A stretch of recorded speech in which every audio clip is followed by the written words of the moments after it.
Que privilégio poder compartilhar com você a palavra de Deus, viva, eficaz, poderosa e inerrante. Quando você escuta a palavra de Deus sendo proclamada com fidelidade, é a própria voz de Deus que você escuta. Hoje eu quero falar para você o que Deus requer do seu povo. E vamos basear esta mensagem em 2 Crônicas, capítulo 7, versículo 14. Vamos ouvir a leitura deste texto. Se o meu povo, que se chama pelo meu nome, se humilhar e orar e me buscar e se converter dos seus maus caminhos, então eu ouvirei dos céus, perdoarei os seus pecados e sararei a sua terra. O Deus a quem servimos, o Deus Todo-Poderoso, o único Deus vivo e verdadeiro, o Deus autoexistente, infinito, imenso, eterno e imutável, o Deus onipotente, onipresente, onisciente, transcendente e soberano, o Deus Pai, o Deus Filho, o Deus Espírito Santo é o Deus da aliança. Ele promete bênçãos aos que lhe obedecem e também mostra os riscos e perigos das maldições sobrevindas aos que lhe desobedecem. Salomão está consagrando e dedicando o templo à adoração ao nome de Deus, ao culto divino. Quando o Senhor aparece para ele e diz assim: se o meu povo, que se chama pelo meu nome, se humilhar e orar e me buscar, e se converter dos seus maus caminhos, então eu ouvirei dos céus, perdoarei os seus pecados e sararei a sua terra. Isto em virtude de o povo se desobedecer, sofrer as sanções e consequências de seu pecado. A seca, a guerra, a fome, a perseguição. Muito das crises que o mundo enfrenta tem a ver com o abandono da genuína fé, da verdade, da palavra de Deus. E então Deus está trazendo uma palavra de esperança para o seu povo. Que se houver uma volta para Deus, Deus é poderoso, não só para restaurar o seu povo, mas para abençoar a nação, através do seu povo.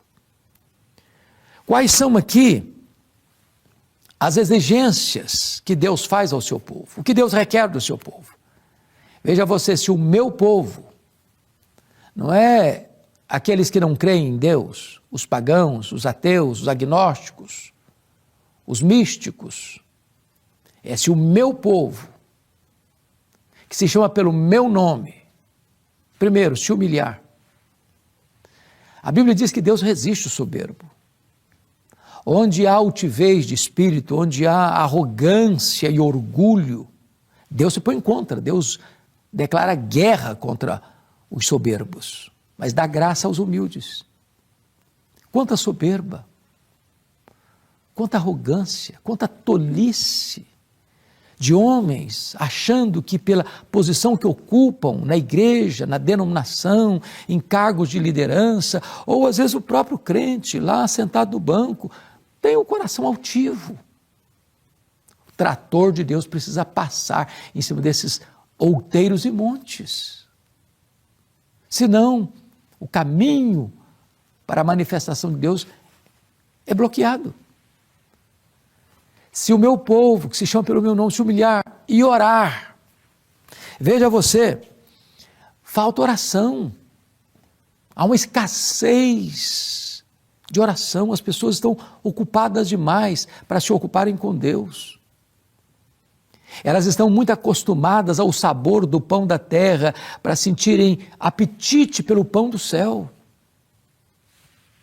As pessoas têm tempo para uma festa, para um churrasco, para o futebol, para a política, para todos os assuntos da agenda humana, mas elas não encontram tempo para estarem a sós com Deus, para buscarem a Deus em oração. Quando a oração é esta ferramenta tão importante para que a igreja se conecte com o Deus Todo-Poderoso. A oração, ela junta, une a fraqueza humana à onipotência divina e conecta o altar da terra com o trono do céu. A oração aciona o braço do Deus Todo-Poderoso. Não é a oração que é poderosa. A oração é para gente fraca como você e eu. Mas a oração aciona o braço do Onipotente. É por isso que aqui precisa orar. Se o meu povo que se chama pelo meu nome se humilhar e orar e me buscar.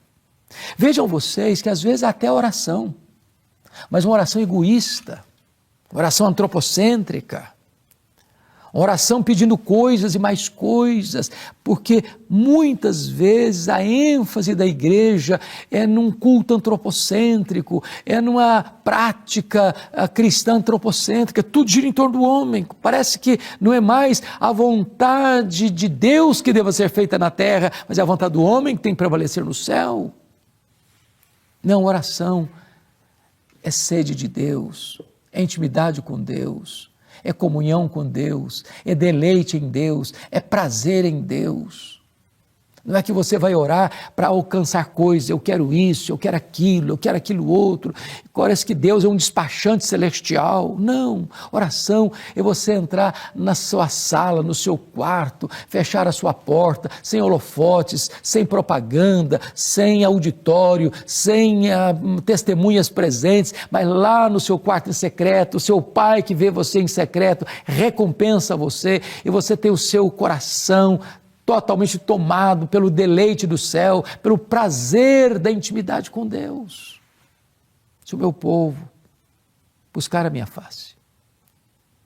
Mas agora o texto diz, se o meu povo se converter de seus maus caminhos, pecados, mazelas, iniquidades, impureza, desonestidade, maledicência, disputas, querelas, brigas, ciúmes, invejas, malquerenças, desvios, tantas coisas, que vão se aninhando, vão grudando como fuligem, pecados que vão sedimentando na alma e já não mais traz angústia. É preciso fazer uma faxina, é preciso dragar os porões, é preciso trazer à luz o que está lá enraizado, escondido, para que haja cura, para que haja perdão, para que haja restauração, para que haja renovo, para que haja reavivamento. Se converter de seus maus caminhos. Isso é o que Deus requer. Mas aqui é uma promessa de Deus. E agora o texto começa a tratar desta promessa de Deus. Então, veja que é o Deus da aliança. Ele tem bênçãos para dar e traz o alerta do juízo, se houver desobediência. Mas mesmo num tempo de crise, de apostasia, de calamidade, de sofrimento, se o povo de Deus se humilhar, então Deus vai fazer promessas. Então, olha o que está escrito no versículo 14. Então, eu ouvirei dos céus. Os ouvidos de Deus não estão moucos, fechados. Não há um tampão no ouvido de Deus. O pecado faz separação entre nós e o nosso Deus.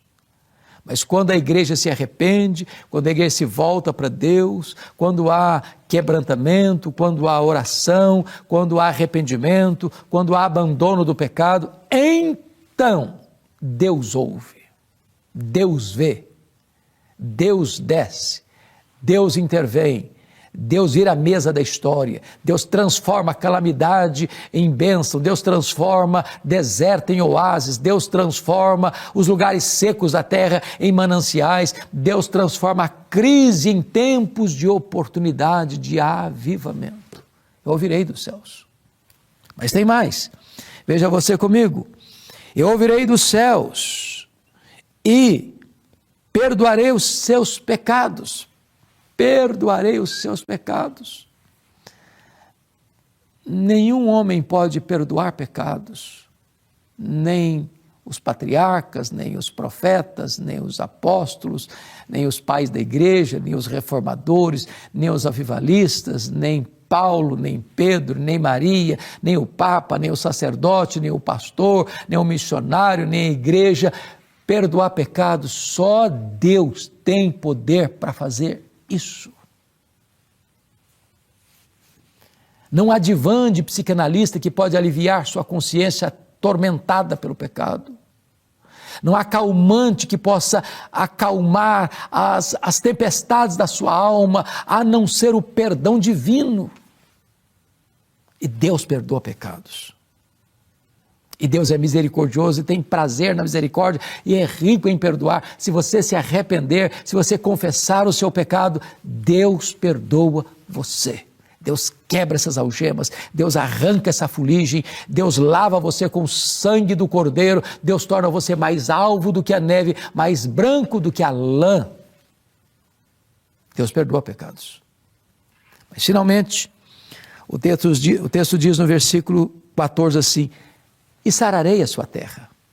A terra está enferma, a terra está doente. Você olha para o Brasil, você vê exatamente isso.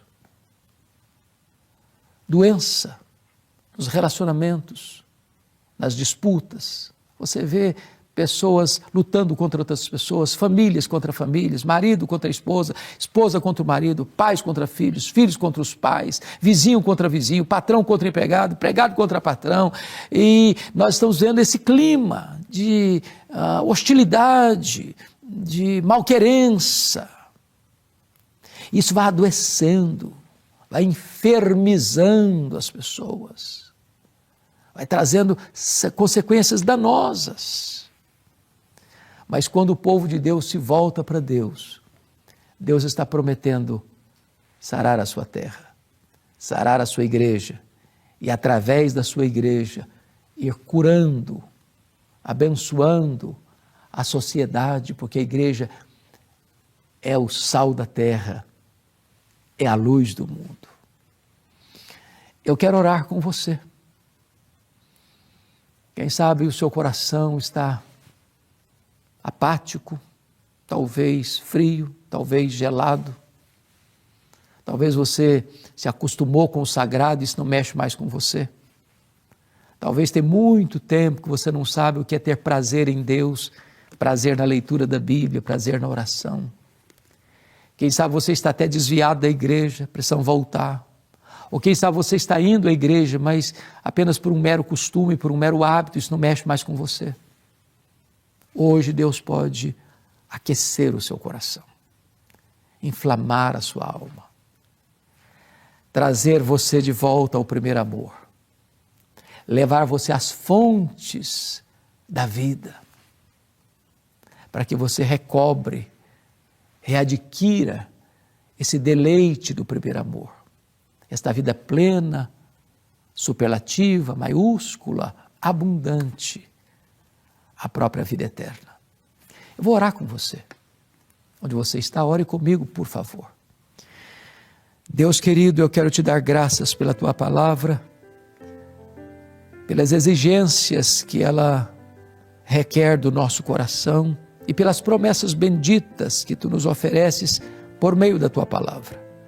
Eu te peço que tu apliques esta palavra ao coração de todos quantos nos assistem. Em nome de Jesus. Amém.